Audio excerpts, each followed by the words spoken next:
Hello friends, a very good morning to all of you.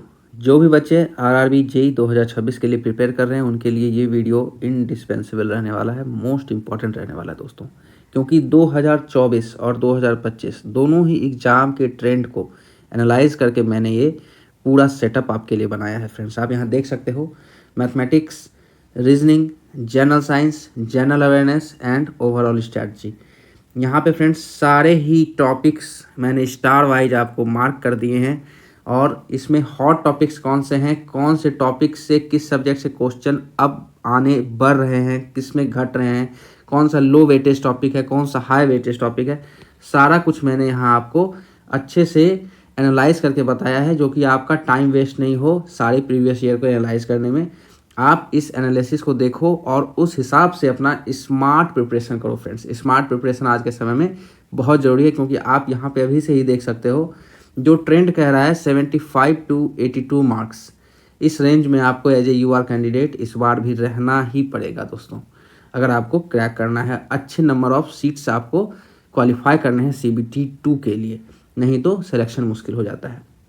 तो चलिए direct discussion पे आते हैं, ज़्यादा टाइम वेस्ट नहीं करते हैं।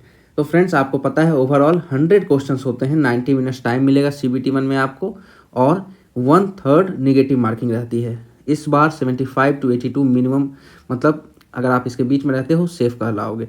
तो आपको इतना जरूर टारगेट लेके चलना है मेरे हिसाब से। जो भी बच्चे पहली बार चैनल को देख रहे हैं लाइक से सब्सक्राइब करें। और दोस्तों डिस्क्रिप्शन में मैंने सारे ही सब्जेक्ट के math, reasoning, general science, general awareness के मोस्ट इंपॉर्टेंट जो स्टडी मटेरियल्स हैं या बुक्स हैं, जिनको पढ़ के बहुत सारे 24 वाले 25 वाले बच्चों ने भी फ़ायदा उठाया है, मैंने उसके लिंक डाले हुए हैं। अगर आपके पास हैं तो ठीक है, नहीं तो आप वहाँ से ज़रूर उसको परचेज करने की कोशिश कीजिए, या है तो अच्छा है। तो दोस्तों सबसे पहले मैथमेटिक्स पे जाते हैं। यहाँ आपको 30 क्वेश्चंस दोस्तों देखने को मिलते हैं, जिसमें कि 2024-25 दोनों में ही देखा गया है ईजी टू मॉडरेट रहता है मैथमेटिक्स, बहुत ज़्यादा हार्ड नहीं रहेगा। 27 से 28 क्वेश्चन अगर आप यहाँ सही निकाल लेते हो तो एक बेहतर बहुत अच्छा अटैम्प्ट माना जाएगा। फार्मूला बेस्ड अप्रोच ही रहता है ज़्यादातर। अगर आपको फार्मूला अच्छा है आपका और आप शॉर्टकट कैलकुलेशन जानते हो तो आप फटाफट निकाल लोगे। हॉट टॉपिक्स कौन कौन से रहे, ये जो 30 क्वेश्चन रहते हैं इसमें से 4 से 5 क्वेश्चन हर बार आपको नंबर सिस्टम से आएंगे। नंबर सिस्टम आप देख सकते हो 5 स्टार रेटिंग है। सिंप्लीफिकेशन से आपको 3 से 4 क्वेश्चन देखने को मिलेंगे। परसेंटेज से 3 से 4 क्वेश्चन देखने को मिलेंगे। टाइम एंड वर्क हमेशा 3 से 4 क्वेश्चन आपको यहाँ पे रहता ही रहता है। पिछले 2 साल से स्टैटिस्टिक्स और डेटा इंटरप्रिटेशन का क्वेश्चन ऑन राइज है, राइजिंग मैंने यहाँ नोट कर दिया है, राइजिंग मतलब ये दोस्तों बढ़ रहा है। हो सकता है इस बार 5 क्वेश्चन आ जाए, 6 क्वेश्चन आ जाए। तो स्टैटिस्टिक्स और DI को आपको अच्छे से देखना है। ये तो रही टॉप प्रायोरिटी। मीडियम प्रायोरिटी में आपका ratio proportion, average, profit loss, time and distance, simple and compound interest के क्वेश्चन हर टॉपिक से 2 से 3 क्वेश्चन आपको देखने को मिलेंगे। 4 स्टार टॉपिक्स हैं ये। लो प्रायोरिटी कौन से हैं, तो एक तो आपका LCM SCF 1 से 2 क्वेश्चन रहता है इससे, और दूसरा है टिग्नोमेट्री। बात यहाँ पे आती है, बहुत बच्चों का कहना है सर टिग्नोमेट्री एडवांस में जाता है, मुझे समझ में नहीं आता। तो देखो मैं ये डायरेक्ट आपको रिकमेंड नहीं करूँगा छोड़ देना है, मगर हाँ अगर टिग्नोमेट्री आप बार बार कर रहे हो और टाइम आपका वेस्ट हो रहा है, बन भी नहीं रहा है, तो 1-2 क्वेश्चन, एक ही क्वेश्चन लगभग आता है हर बार टिग्नोमेट्री से, आप इसको स्किप करके दूसरे टॉपिक को मजबूत कर लीजिए। क्योंकि ओवरऑल आपको 28 अटैम्प्ट लेना ही लेना है, मतलब गुड अटैम्प्ट 28 क्वेश्चन आप सही सही करना है, तो 1-2 क्वेश्चन आप इधर उधर कर सकते हो। अब चलते हैं रीजनिंग पे। रीजनिंग में अगर देखा जाए दोस्तों 25 क्वेश्चंस आते हैं, इजी क्वेश्चंस आते हैं। अगर आपने कभी भी बैंकिंग या SSC का एग्जाम दिया है, पढ़ा है थोड़ा बहुत रीजनिंग, तो आपको किसी बुक की ज़रूरत नहीं है रीजनिंग के लिए। आप डायरेक्ट प्रीवियस ईयर पेपर उठाइए, YCT की बुक उठाइए, मैंने सारा लिंक डाला हुआ है डिस्क्रिप्शन में, उससे आप कीजिए। उसका प्रैक्टिस ही आपको रीजनिंग के लिए फुलफिल कर देगा आपकी तैयारी को। 25 क्वेश्चन आते हैं और यहाँ से आपका जो कि हल्के क्वेश्चन हैं, तो मैं नहीं कहूँगा एक भी क्वेश्चन छोड़ना है। 23 से 25 आपको बनाने ही बनाने हैं और सही सही बनाने हैं। स्कोरिंग के लिए बेस्ट सेक्शन है ये, मतलब अगर आप यहाँ पे तगड़ा 25 का 25 नंबर लाते हो, बच्चा भी बहुत सारे बच्चे 25 में 25 लाते हैं यहाँ पे। सीरीज नंबर लेटर दोनों का सीरीज आता है, हॉट टॉपिक है, 4 से 5 क्वेश्चन हर बार देखते हैं। एनालॉजी भी हॉट टॉपिक है, आपको 3 से 4 क्वेश्चन। क्लासिफिकेशन ऑड आउट 3 से 5 क्वेश्चन देखने को मिलते हैं। कोडिंग, डिकोडिंग, सीटिंग अरेंजमेंट और डाटा सफिशिएंसी। देखो सीटिंग अरेंजमेंट 2024 में इंट्रोड्यूस हुआ था, पहले नहीं आता था। 2025 में डेटा सफिशिएंसी इंट्रोड्यूस हुआ। ये दोनों टॉपिक नए हैं, मगर 3 से 4, 2 से 3 क्वेश्चन देखने को मिले हैं। ये बढ़ भी सकते हैं, आपको यहाँ पे ध्यान देना है। ब्लड रिलेशन 2 से 3 क्वेश्चन, क्लॉक कैलेंडर 1 से 2 क्वेश्चन, डायरेक्शन डिस्टेंस 1 से 2 क्वेश्चन, वेन डायग्राम 1 से 2 क्वेश्चन। नॉन वर्बल रीजनिंग को जो है 2 साल से पूछा नहीं जा रहा है, रेयर हो गया है, तो ड्रॉप कर दिया गया है लगता है इस टॉपिक को, तो इसको आप अभी स्किप कर सकते हो अगर टाइम नहीं बचता है तो।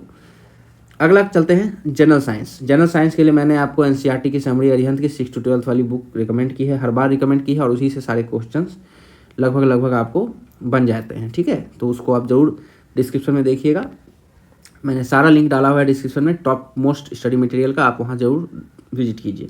30 क्वेश्चन आते हैं आपके जनरल साइंस में, मॉडरेट रहता है लेवल, ईजी नहीं कहेंगे।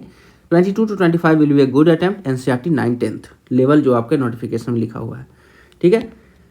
अभी देखिए फिजिक्स डोमिनेट रहता है, 2024 का ट्रेंड में फिजिक्स डोमिनेटेड था, 2025 का ट्रेंड चेंज हुआ, केमिस्ट्री थोड़ा रोज हुआ, मतलब केमिस्ट्री 10 क्वेश्चन आ गए, तो हो सकता है इसमें बायोलॉजी आ जाए, क्योंकि देखो इसमें अगर आप केमिस्ट्री फिजिक्स और बायो तैयार कर लेते हो CBT 1 के लिए, CBT 2 का फिजिक्स केमिस्ट्री आपका ऐसे ही तैयार हो जाएगा 15 नंबर का, तो अच्छे से आपको करना है जनरल साइंस।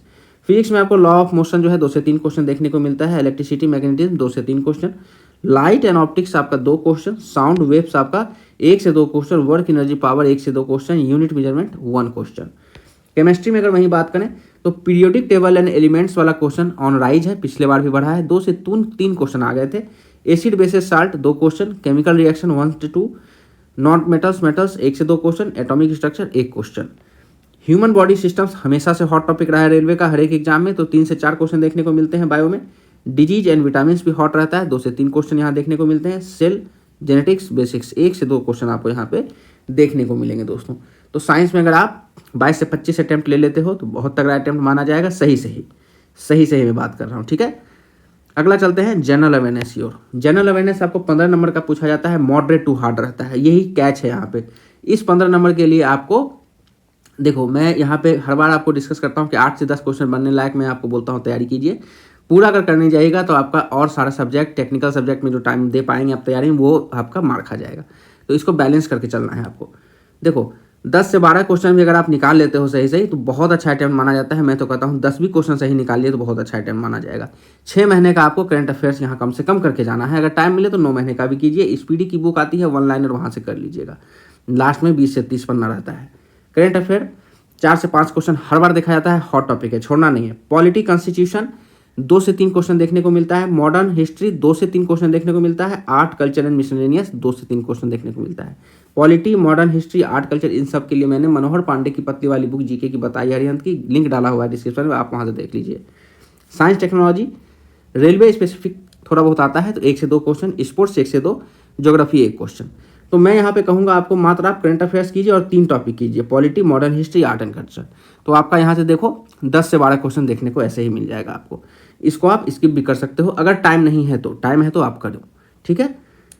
अब यहाँ पे देखो ओवरऑल स्ट्रेटजी आपकी क्या रहनी चाहिए। देखो आपका टारगेट क्या है, टारगेट स्कोर 80 to 86 मैं मान के चलता हूँ। अगर आपको टॉप स्कोरर बनना है, DMS पोस्ट अगर आपको चाहिए, ठीक है, टॉप मोस्ट पोस्ट चाहिए, तो यहाँ पे रीजनिंग जो है